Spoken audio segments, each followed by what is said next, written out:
So being an entrepreneur is interesting. You know, everybody's like, there's plan A, and I'm going to go from A to B, and that's the journey I'm going to take. And actually, that then you're going to go, I'm going to go from A, and it's going to go wee, and then there's B. That's kind of what it's like being an entrepreneur. So I'm going to talk about two sides to the middle on working with property investors. And this is in the guise of deal packaging. Deal packaging, deal sourcing is when you find discounted deals, you match them up with investors, and you get paid a fee, and the investors are very happy because they get a discounted, a wholesale, BMV, below market value house. So for me, I started when my kids were quite young. They were 10 and they were 12. So there's still responsibilities that I've got to be looking after, aren't they? And I didn't have enough money. You know, I was head of household. How am I going to buy a multi-million-pound portfolio? You know, I'm putting food on the table, and there's almost no money left over at the end of the month. So how am I going to do this? Deal packaging. So if you're sat there thinking, I don't have enough money to get into property, deal packaging, fantastic way to go. We used to charge 5%. Why? Because it's a valuable service, and we would do huge amounts of research, and we were very consistent. We used to do very roughly about 50 deals a year.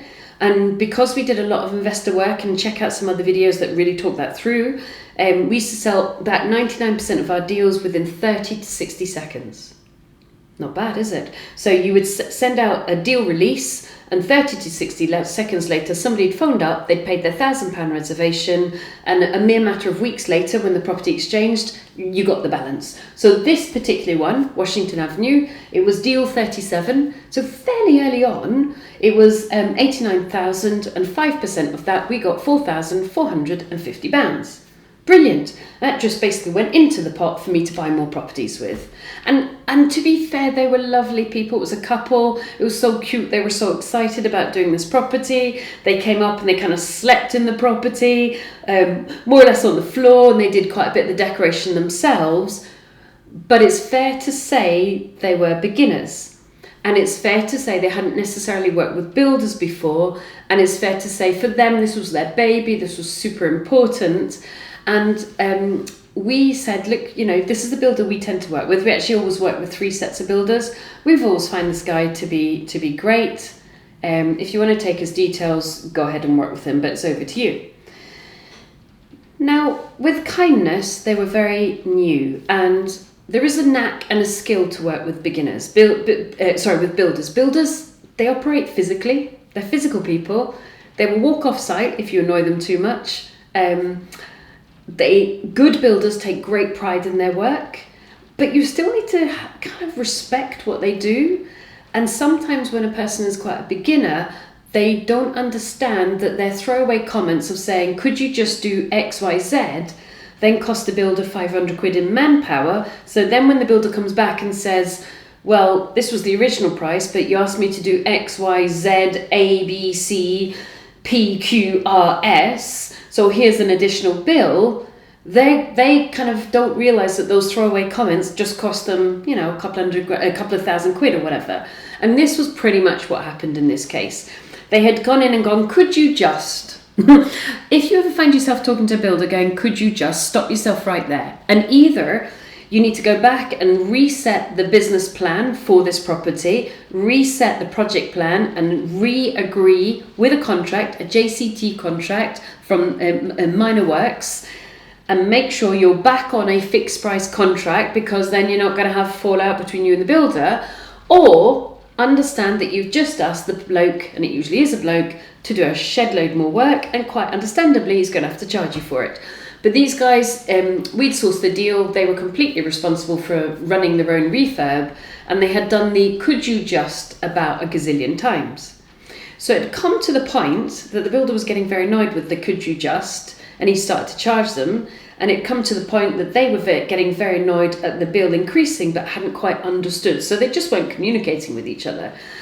And here's me. Now, in the early days, like these days, I work 183 days and then I take 182 days holiday. So in a little bit, I'm off to Vietnam, Cambodia, Laos, New York, just before Christmas. How fabulous is that? But in the early days, I was doing minimum 12-hour days, usually 16-hour days.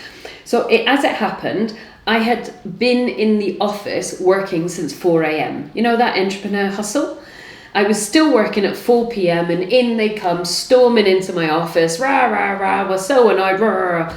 And you're just kind of like, I'm bleary, I'm so tired, you know? And you're coming in and you're venting and, you know, with the nicest will in the world, this has got bugger all to do with me. This is between you and the builder. But because they'd never had experience, they couldn't understand that they had largely created this problem.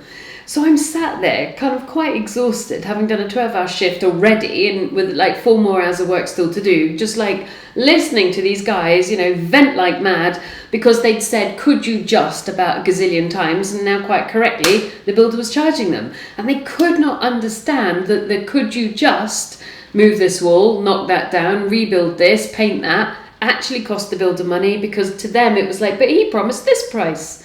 And it's like, guys, you can't move the project cost halfway through. So from that experience, I learned quite quickly to not recommend builders, because my management of builders might be different to one of my investors' management of builders. And whilst I might have a good working relationship because I've understand the communication, the project cost, the quote, a different person with a different, should we call it communication style? I think that's the polite way of thinking about it. I still remember the feeling now. I was exhausted. I was just sat there going, oh my word, I hear what you're saying, but I really think you've kind of, you know, brought this, you know, and I was trying to very tactfully show them that, you know, but they weren't having it at all. Someone else's management style of builder. So we learned as a sourcing business very quickly, we were very, very boundaried with our investors. You either buy a source deal from us and then you go find your own builders because you're going to get the 4 p.m. from 4 a.m. working, but he did this, that, the next thing, and you're just like, guys, that's between you and him. Or if they wanted to use our builders, we would then move it to a joint venture opportunity where we bought and sold together. We still manage the builders because we had the good working relationship with the builders, not the investors, and then we split the profit as long as they were 13.3 compliant. And that way we went back to keeping things really clean. So everything on my YouTube channel, what you could probably do is go, what did she learn there? How did she learn that? How painful was it? And I'm telling you guys, I'm joking now, but that was a really painful moment. You know, I was exhausted and these guys were just, you know, up in arms, should we just say.